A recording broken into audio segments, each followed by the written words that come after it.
Okay, this here is a test, as my Oklahoma ancestors would have said back in the day.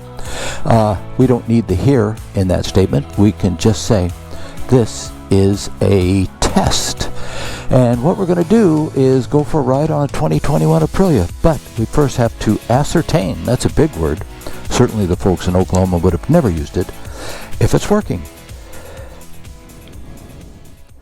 Fancy a ride on an Aprilia Tuono? Because that's what we're going to do. Let's see if she fires up. Oop. She does. We have ignition. Houston. I have to get used to this single switch here. There used to be a separate starter switch and then the on-off for the battery control.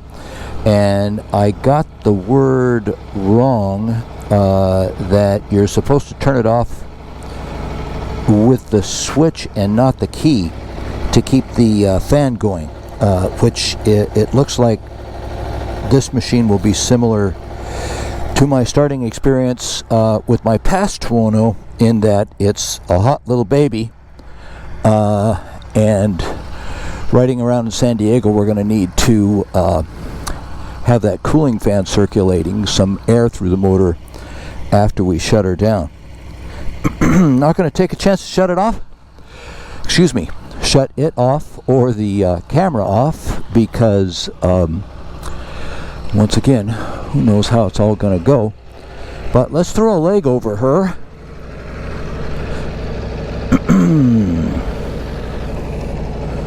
The spring seems a little weak on the kickstand. It doesn't spring up like it ought to. Okay, there goes my Dainese jacket that tells me that we are connected and going. Gonna adjust the camera angle just a tad. I think that's pretty good.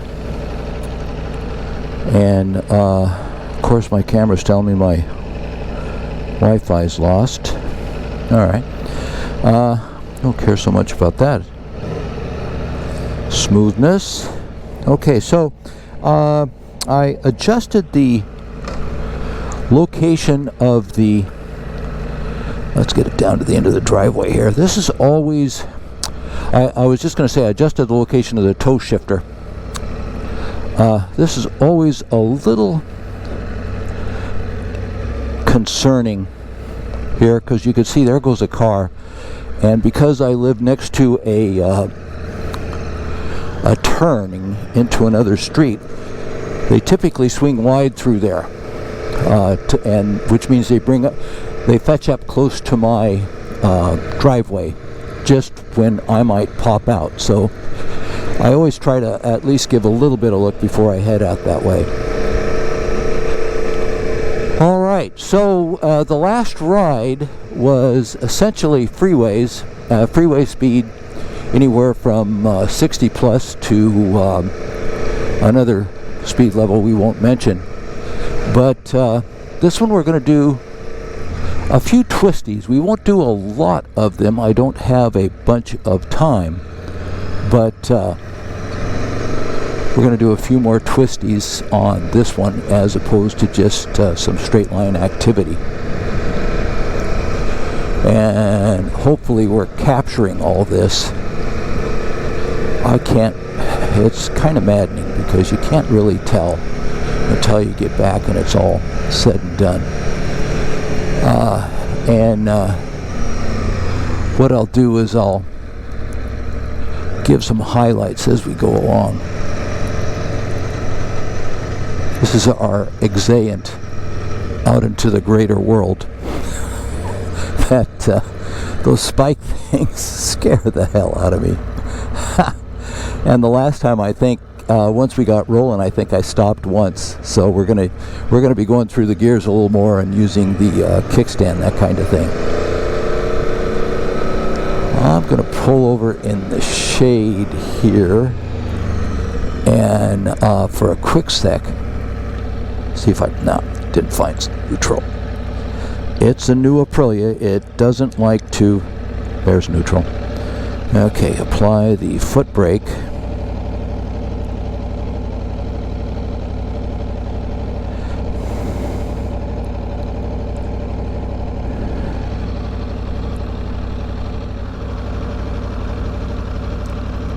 right, I'm starting recording.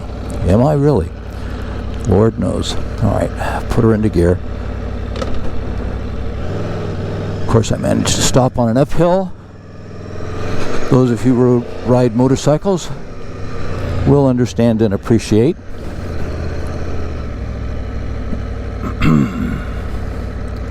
But as I was saying, I just adjusted the toe shift linkage, and I did a little quick video of it.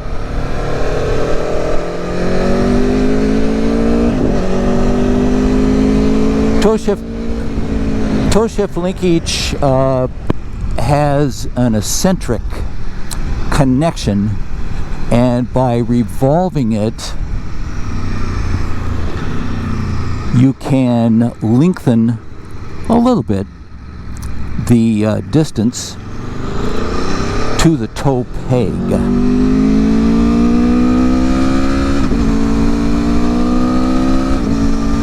And that has helped.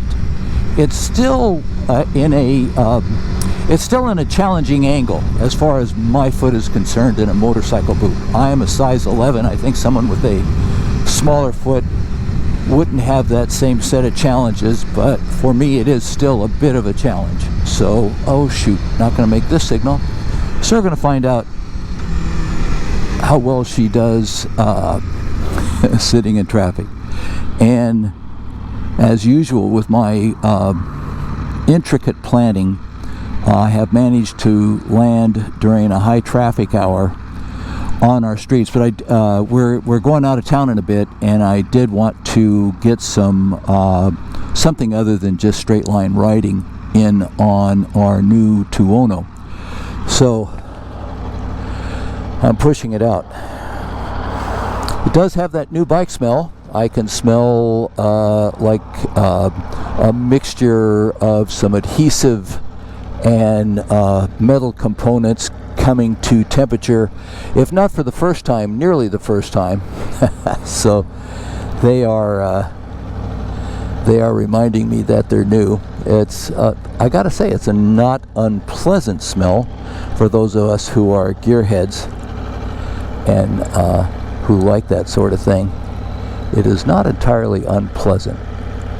All right, so you always have to pay attention as the light changes. Yeah, not entirely unpleasant. Kind of fun, actually, because, you know, hey, it's just telling you that it's new. And we appreciate that, we do. So we will bask in that. We'll watch the temperatures because as we know from experience,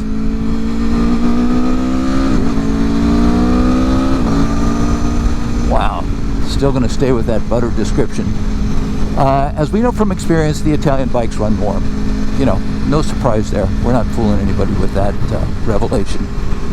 But having said that, it's cool this afternoon. We're in the mid-70s. Don't know what that is in terms of centigrade for all you centigrade people out there. I'm assuming it'll be in the 16 to 18 range, I think.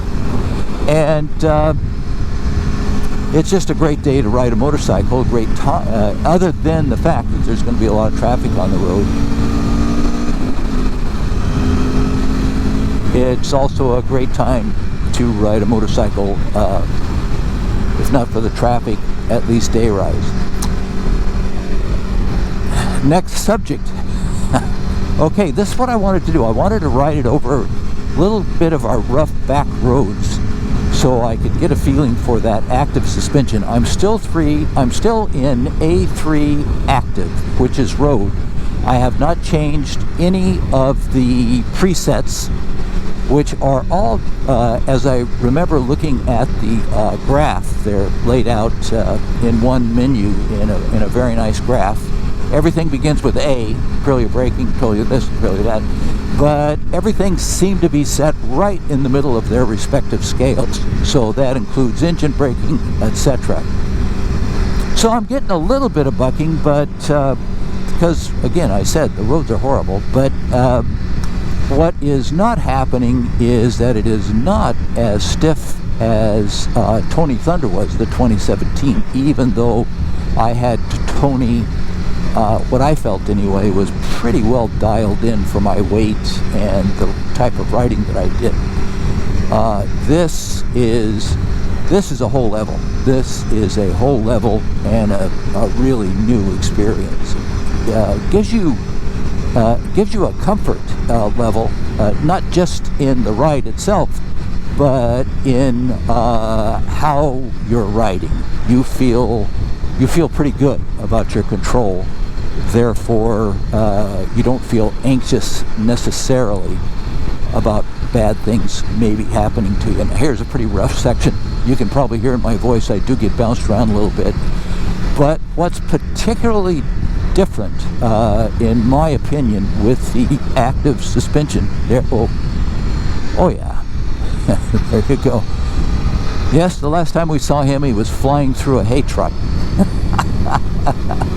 It's the 21st century, for God's sakes. We got a lot of horses around here, so not unusual that a hay truck would be around, but it's still somewhat ironic. I'm talking about 21st century suspensions on motorcycles, and that guy's delivering hay to horses. So, now what I was going to say is that I think noticeably the automatic suspension, the semi-active suspension, dampens the fore and aft pitch as you go over bumps. Typical suspension going over bumps. Can we squeeze past this fellow in the pickup truck at the last minute? Perhaps we can. And yeah, we can. No harm done. No harm, no foul. And in a traditional suspension, the front suspension reacts, compresses, bounce backs, and the bike is still working its way through that, when the back suspension, which is independent and doing its own thing, is getting the same treatment and reacting on its own way independently.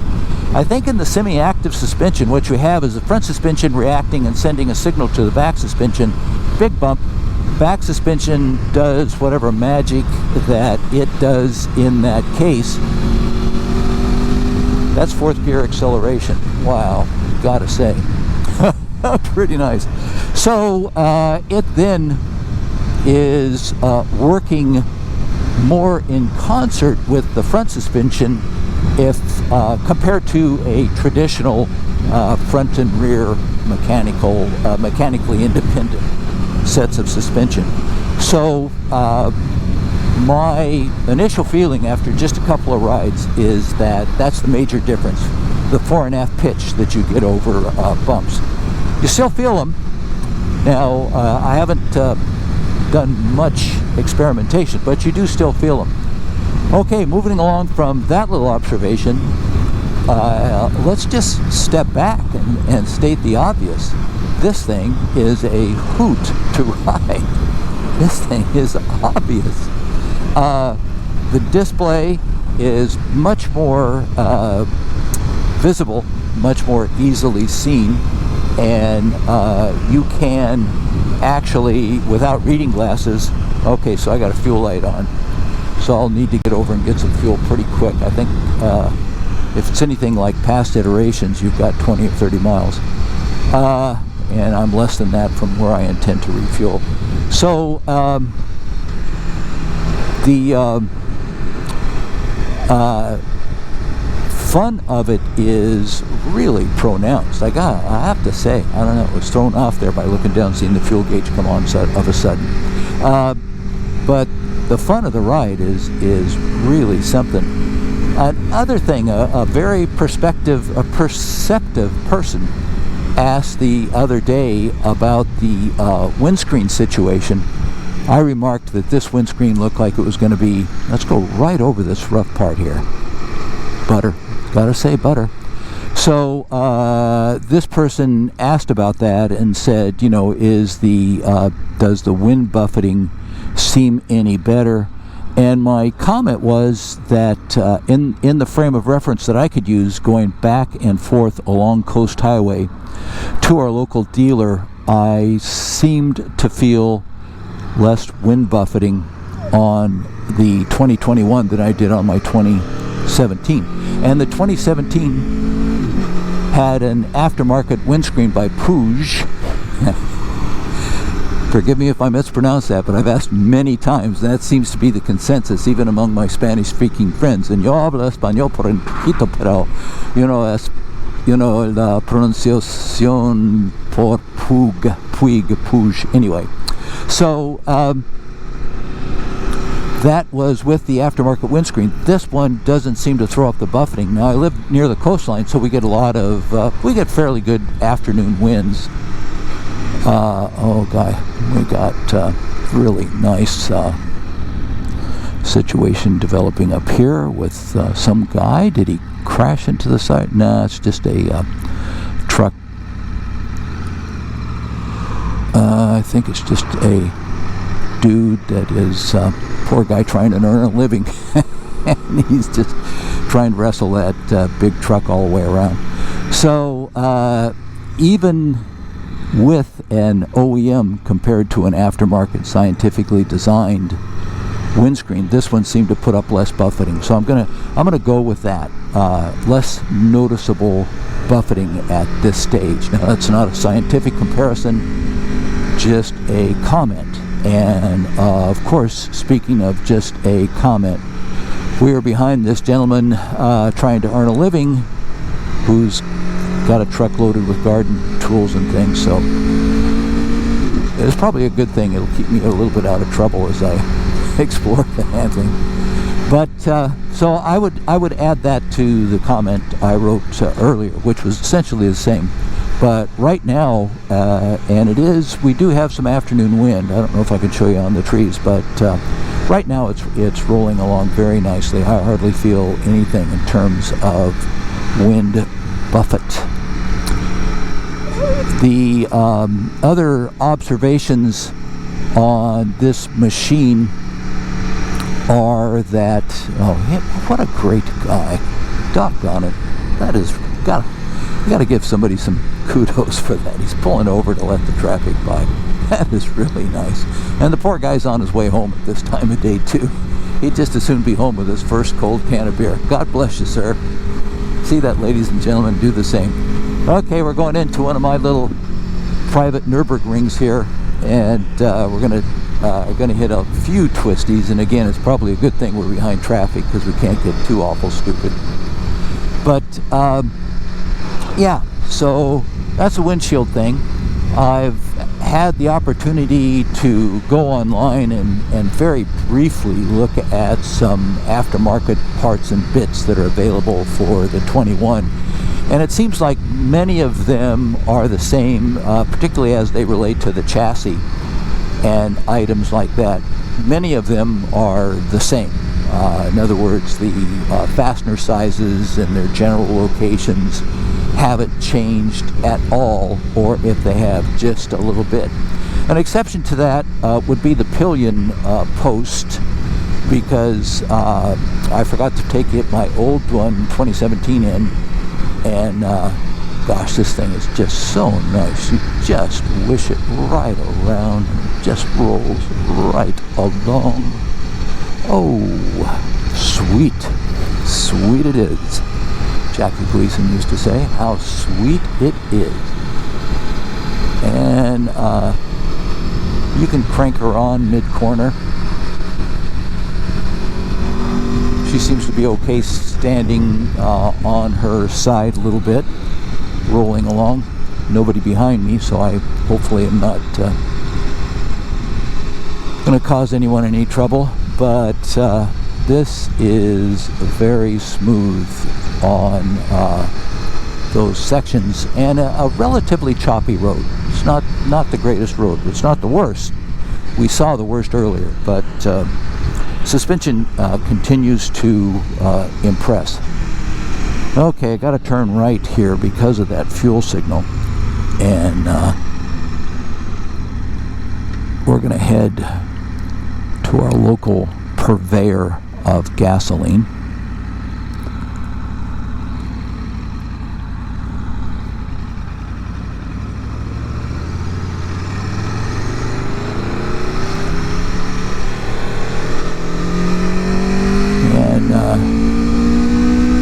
put some fuel in it. As I mentioned earlier, that'll be one of my early modifications, because it is just a pain to fuel up a motorcycle with the California vapor recovery system and that safety fuel cap that comes standard on most motorcycles. I don't need to worry about somebody stealing the gas out of my machine. I park it in a garage, and it's in a gated community, so that is, for the most part anyway, not an issue. But the issue is filling it up. Maybe I'll leave the camera running so you can get an idea of what it is that I have to go through to fill this guy up.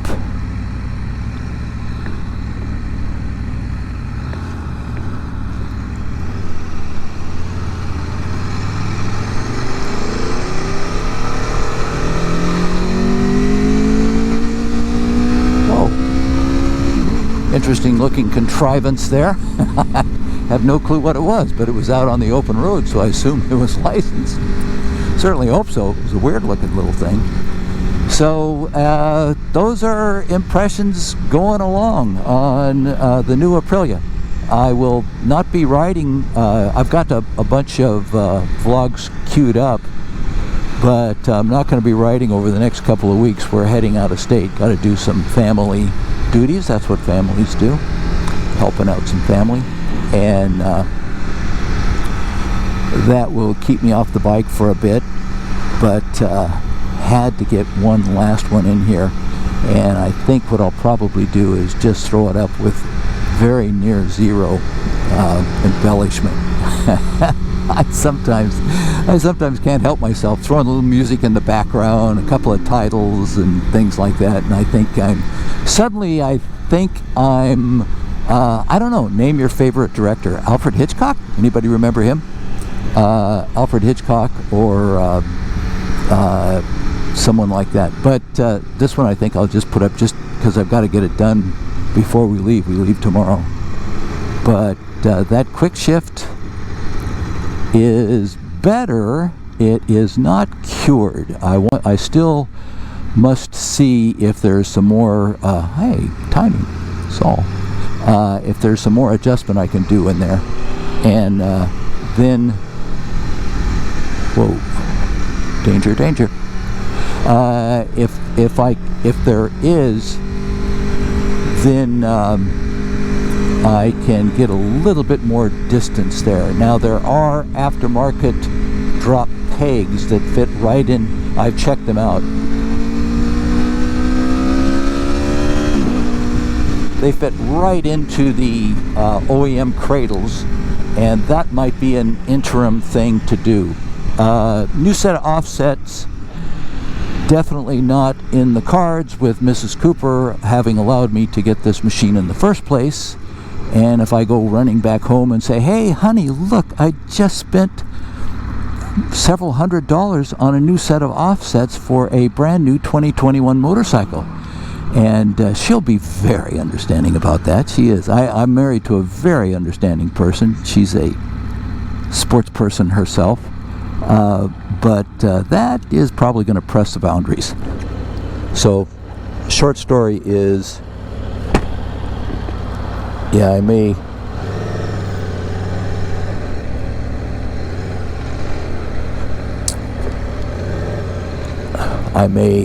in fact try those replacements for the OEMs first before I get too fancy otherwise. Alright, we're at a stop. Let's see if I can put it in neutral. Nope. Ah, got it. Not too bad. Get the kickstand down. Again, not too bad. Shut it off. Hashtag be a racer, which I think is the way we're supposed to do it. Alright, so now let me see if I can show you what's involved in fueling up a gasoline-powered vehicle in California. Bear with me while I get the gloves off.